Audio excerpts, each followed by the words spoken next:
Yamaha FZS version 2 bike এটা। তো এই বাইকটির মূলত সমস্যা, বাইকটির বল রেসারের সমস্যা। বাইকটি রাইড করার সময় সামনের ডিস্ক ব্রেক মারলে বাইকটির ঘাড়ের ভিতরে খটখট করে আওয়াজ করে। তো আমরা বাইকটির বল রেসার পরিবর্তন করব। তো দেখেন আমরা বাইকটি খোলা শুরু করে দিয়েছি। তো বাইকটির আমরা খুব সুন্দরভাবে ওয়ারিং থেকে হেডলাইট, সামনের চাক্কা, A to Z যেমনি যা আছে এগুলো আমরা খুলে নেব।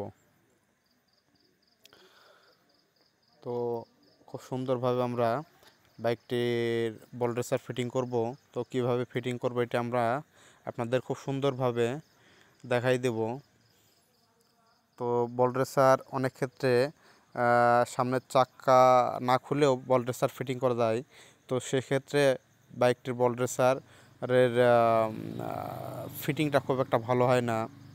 তো দেখেন বল রেসারটা খুব সুন্দরভাবে ফিটিং করতে হলে আমাদের চাকাটা খুলে নিতে হবে আগে। তো এটা খুলে নিয়ে আমরা হ্যান্ডেল বারটা খুলে নেব, নিয়ে টিটা সুন্দরভাবে বের করে নেব।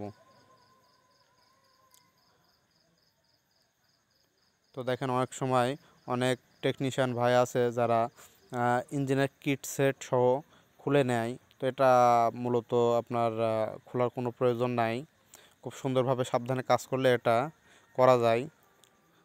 তো দেখেন আমরা উপরের টির যে নাটটা থাকে এটা আমরা খুলে নিয়েছি। তো সেই সাথে আমরা টিটা খুলে নেব, নিয়ে দেখব যে আসলে বল রেসারের সমস্যাটা কি।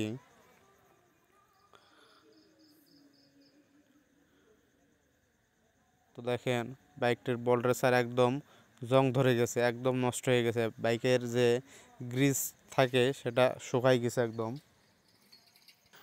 তো বাইকটির এরকম গ্রিস শুকিয়ে যাওয়ার কারণ হলো বাইকটির শোরুম থেকে নিয়ে এসে অন্তত প্রতি 5 থেকে 6 হাজার কিলোমিটার পর পর বাইকটির বল রেসারে গ্রিসিং করা। তো এই বাইকটি সেরকম কোনো কিছুই করা হয়নি। তো দেখেন কীভাবে নষ্ট হয়ে গিয়েছে। তো দেখেন আমরা নিচের পাটটা খুলে নিয়েছি, নিয়ে আমরা নতুন কাপটা আমরা বসাই দেব। তো এটা একদম নষ্ট হয়ে গিয়েছে, বাইকটির অনেক ভারী চলতো। তো সেই সাথে আমরা এফজেডএস ভার্সন 2 অরিজিনাল বল রেসার আমরা ফিটিং করব। তো অবশ্যই আপনারা বল রেসার ফিটিং করলে অবশ্যই অরিজিনালটা লাগানোর চেষ্টা করবেন, তাতে পারফরমেন্স অনেক ভালো পাবেন। তো সেই সাথে আমরা পুরনো যে রেসারটা আছে, তো পুরনো যে কাপটা আছে এটা দিয়ে আমরা নতুন রেসারটাকে বসাই দেব। যেহেতু নতুন রেসারের উপর প্রেসার দেওয়া যাবে না, এই কারণে পুরনো রেসার দিয়ে নতুন রেসারটাকে বসানো যায়। তো এই ওয়েল সিলটা রেসারের নিচে থাকে। তো এই সিলটা আমরা খুব সুন্দরভাবে বসাই দেবেন, কারণ এটা থাকলে নিচ থেকে ধুলাবালি ময়লা কখনোই বলে যাবে না। তো দেখেন আমরা নিচের কাপটা বের করে নিয়েছি, প্লাস উপরেরটাও বের করে নেব, নিয়ে সুন্দরভাবে পরিষ্কার করে আমরা নতুন কাপ দুইটা বসাই দিব।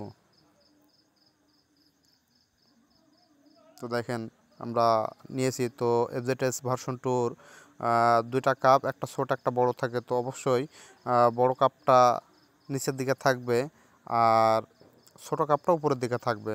তো সবসময় এখানে ভালো মানের গ্রিস ব্যবহার করার চেষ্টা করবেন। যেমন ইঞ্জিনে মোবিল ভালো মানের না দিলে যেমন সমস্যা হয়, ঠিক একই ক্ষেত্রে বল রেসারে সবসময় ভালো মানের গ্রিস ব্যবহার করা উত্তম। সেই সাথে আপনাদের বাইকের রেসারটা অনেক দিন লাস্টিং করবে। তো দেখেন আমরা নিচে বলটা খুব সুন্দরভাবে আমরা ছুরির মাধ্যমে সাজিয়ে নিয়েছি। তো উপরেরটাও আমরা সেট করে দিয়েছি, দিয়ে উপরের কাপটা আমরা খুব সুন্দরভাবে বসাই দিব। তো দেখেন খুব সুন্দরভাবে গ্রিস করে নেবেন।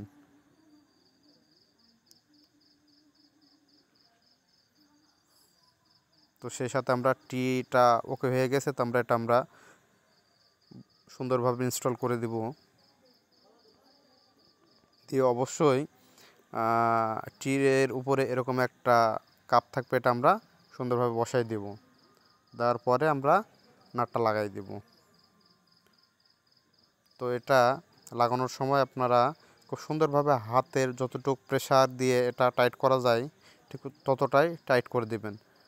তো তো দেখেন আমাদের রেসারটা খুব সুন্দরভাবে ফিটিং হয়ে গিয়েছে। তো সেই সাথে ওই নাটের উপর আরেকটা নাট থাকবে, সেটা আমরা খুব সুন্দরভাবে বসাই দিব। তো উপরের নাটটা বসানো শেষ হয়ে গেলে এরকম একটা লক থাকবে, এটা আমরা খুব সুন্দরভাবে ইনস্টল করে দেব। তো দেখেন বাইকটা আমাদের সেট করা হয়ে গিয়েছে। তো দেখেন বাইকটির হ্যান্ডেলটা কত সুন্দর ইজিলি ঘুরতেছে, কত সুন্দর হয়ে গেছে দেখেন। তো ধন্যবাদ। যদি আমার ভিডিওটা ভালো লাগে তাহলে অবশ্যই সাবস্ক্রাইব করে দিবেন। ধন্যবাদ।